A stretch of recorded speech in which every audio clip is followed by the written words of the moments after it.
Now, before I go on, I reiterate the need to secure the funding we will need to protect against an imminent fiscal meltdown by allowing us to go to the bond markets for an emergency infusion of cash to keep our state afloat.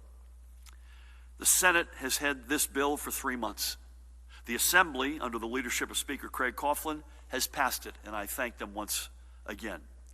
It is well past time to secure the funding that is threatening our ability to have in place the programs and safeguards our residents and our communities desperately need to recover from this emergency and get back to work. It's time to post this bill for a vote. September is coming quickly, and if there's no action soon, and I mean in a matter of days, we will miss our opportunity. And by the way, even if it were passed, say, today or tomorrow, it will still take many weeks, I think as much as 12 weeks, for us to get to the point where we'll have the money we need to keep this state running. We're already cutting it way, way too close. Let me be perfectly clear about what will happen if this bonding authority is not passed. Funding for our children's education, funding for critical support programs that lift up countless New Jersey families, funding for essential programs that our underserved communities need, and more will be left unfunded or underfunded in the next budget. And we cannot simply cut our way out of the budgetary hole we will fall into. I've already offered painful cuts and negotiated hundreds of millions of dollars in savings with our labor partners. But this is a multi-billion-dollar hole.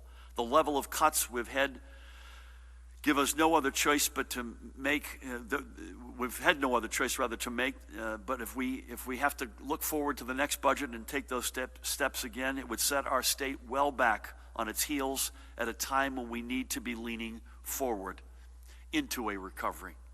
Law enforcement, public education, public health workers, property tax relief for our middle-class families and seniors, tuition assistance for our next generation, all of it and a lot more will be on the chopping block and likely gone. So now is not the time for politics. I literally do not care about who gets crowned a so-called winner. I care about how we're going to make New Jersey the state where everyone, not just some, but everyone can thrive. And not just the special interests or the privileged few, but literally everybody. I know how Trenton works, or in many cases doesn't work, in normal times. These are not normal times. I cannot allow politics to deny our state the resources that we need to provide real relief for millions, literally millions of our families.